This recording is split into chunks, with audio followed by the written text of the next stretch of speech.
Japanese people of Reddit, what are some things people should know to do and not do before visiting Japan? In sit-down restaurants, wait staff don't wait on you like in the US. If you want more tea or whatever, you'll have to flag them down.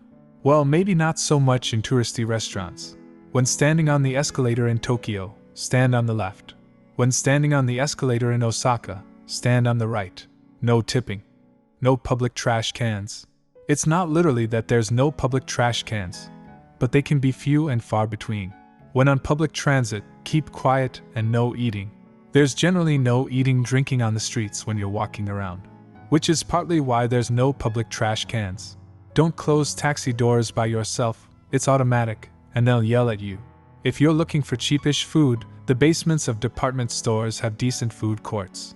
7-Elevens are nice. Many places are cash only. I highly recommend getting a Suica card, or Icoca card, depending when you're going. For public transportation, they work almost everywhere all over the country, and they're good for 10 years after last use. So you can hang on to it if you plan to go back in the next decade. Offer your seat to an elderly person or pregnant woman while on public transit. A common place to buy event tickets, Disneyland and concerts. Not sure about sports events though, is at convenience stores. Outside shoes stay outside the house. If you have a tattoo in onsen, hot springs may deny you admission. Have fun and enjoy your trip. Yes. Only thing I would say differently. Sometimes when you offer your seat they try to reject and don't want to be a bother. Instead I started just standing up and clearing the seat. Then they can sit there without feeling bad. Usually they say thank you. I'm not Japanese, but I've lived in Japan the majority of my life. Live in a Japanese household and work only with Japanese people. 1. Don't worry about eating and walking. It says this is bad in guidebooks but nobody cares. 2. Do not talk loudly on the train. This is probably the thing that annoys Japanese people more than anything. In the train you can talk, but for God's sake, don't speak loudly. To add to that, you are probably speaking louder than you think. Speaking loudly on the train isn't shouting. Speaking your normal volume is probably loud for the train. Speak at the volume you would speak at a museum. Don't dress as your favorite anime character. Carry cash.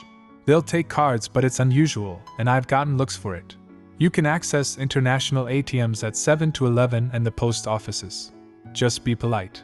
It gets you a long way, even if you don't know the language well. If you're gracious, it gets you a long way. This is the most surprising to me. I live in New Zealand where everywhere accepts electronic payments, not always credit cards, but always the local national bank cards. It's weird hearing that a country so far ahead technologically doesn't use electronic payments almost exclusively. I saw some white dude at Shibuya crossing flaunting his headband with kamikaze written on it. Yeah, that. Always ask what the kanji means before buying stuff with kanji on it. My Japanese teacher had a list of the worst kanji tattoos she'd ever seen. It was pretty hilarious. She said she stopped saying anything to people because either they'd become very upset or try to weirdly double down and act like she was the one who didn't know what it meant. I am Japanese and welcome everyone to visit. Don't be scared, we are now trying to be more tourist friendly. The big mistake I see foreign make. A. Disrupt order. We Japanese like lines and quiet. If everyone follow this system it works better. B. Forget turn off your cell phone ring notify. C. Wear light clothes than you think. Sometimes even if temperature is okay, humidity is really bad. The big advice I have. A. Bring small gift from your country. It will always start conversation. Can be very cheap, but good Japanese way to start. B. Try a small local or family restaurant instead of business restaurant. Ask for their recommendation, make them happy. You'll enjoy it more than your next McDonald's. Not Japanese, but went there a few years back and got a few tips from a family friend who was born and raised in Tokyo. There are a lot of vending machines. You are expected to consume whatever you buy and dispose of the can bag in the same place. Usually a small trash can for that purpose. Seats are damn hard to find at the busy spots. Most restaurants have either picture menus or little plastic versions of the food, so ordering is easy. If you eat at a place with a chef, sushi, yakitori, etc., compliment the chef. Some don't have set prices, so lavish praise may lower your bill. And it is just plain fun. When looking for sushi near the fish market, just look for the place with the line out the door. Doesn't matter which one, but the one with the line of locals is going to be the best.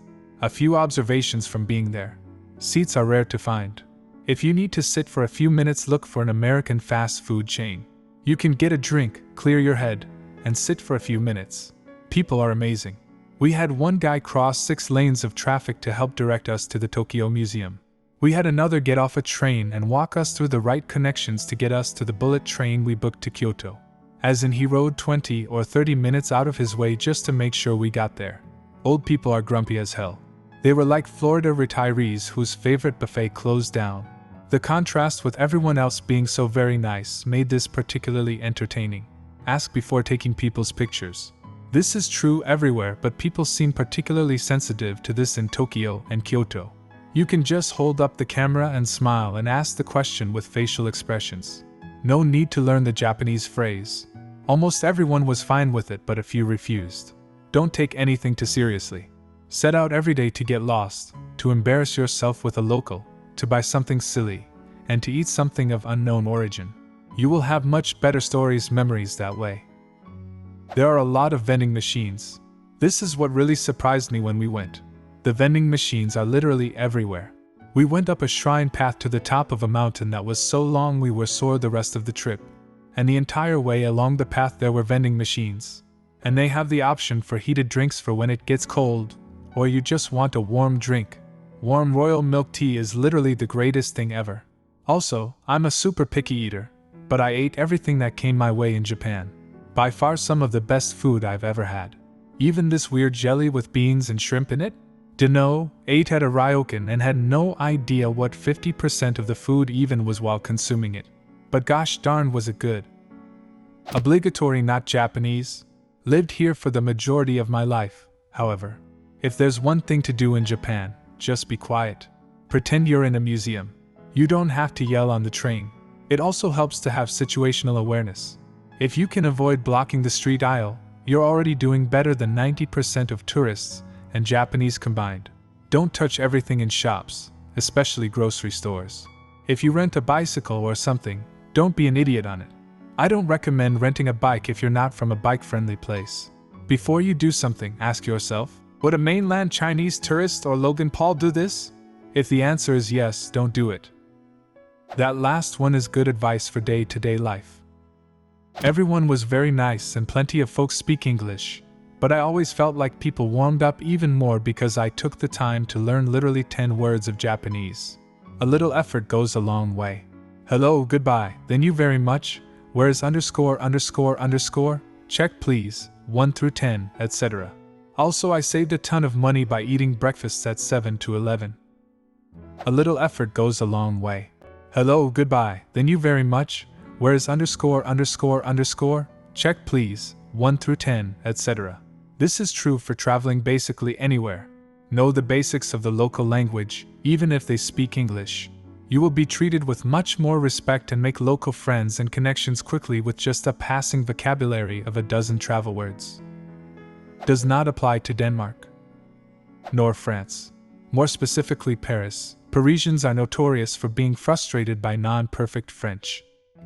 Well, it's only fair since the rest of the world is frustrated by any French. Unless it's a social event, most Japanese keep to themselves out of respect for others. And don't litter. So true. People don't talk to strangers unless they have to. I live in Tokyo, and if someone tries to get my attention, it is one of 3 things. 1. They are trying to sell me something. 2. Asking strangers out. 3. They are asking for directions. Smiling at strangers is very odd here, and it will make you look suspicious. I want to see a show where you take the sweetest smiling Midwesterner and threw them into Tokyo. Sumimasen, learn that word. Start every single sentence with it. It means sorry, excuse me.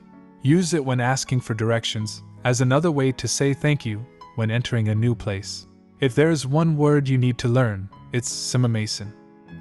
Today I learned that Japan is Asia's Canada. This second phrase should be arigatou gozaimasu.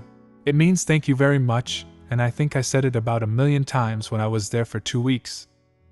Bring or buy a blank notebook. There are plenty of souvenir stamps at attractions, train stations to collect, usually near the exit. It's great fun and lovely memento to have. Stamp rally. Most stations have their unique stamp design. If you're really serious, bring your own ink stamp pad, black or blue, since some stations' ink pads dry out due to people not putting the cover back on after use. White person living in Kyoto, etc., etc. Please don't take pictures of the maiko without permission. You can always ask Shashin Kudasai if they don't seem to be in a hurry. Please don't bother the maiko when they are in a hurry. Please don't grab the maiko. There was a disappointing rash of this in the last few years. One poor girl had her kimono torn. Maiko are usually very young women, and it's appalling what some people will do. Maiko are a type of geisha, and can be seen in Gion. They are usually apprentices. A lot of people don't realize their kimono cost as much as a small car, and they have to buy a lot of them. Second-hand kimono are cheap, but brand new ones sink wallets. And for good reason. I'd be very pissed off if I spent all that money on a hand-painted, hand-dyed and hand-embroidered full silk outfit, only for someone to tear the sleeve or spill something on it. Not 100% Japanese, but 25% Japanese blah blah, but living in Japan. There will be some people who will compliment on your chopstick using ability and be like, "Sug eni, hashi wa juzudi so eni," while you're good at using chopsticks. Don't get offended if you hear this, even if you've been using chopsticks ever since you were a 0-year child. Some little Japanese people have never seen a foreigner person ever seen a Japanese person use chopsticks. Instead of getting offended at that statement, use it as a starting point. Start a conversation to bridge a gap formed from ignorance, and develop a relationship. You might create a friend and a karaoke partner. Or just compliment them back on their fork skills. Almost every English-speaking foreigner who lives in Japan permanently will think they are better than you, and every small thing about Japan that you enjoy they will hate because they've seen it already. Do you have a similar story? Leave a comment and subscribe to the channel if you want to see more videos like this one.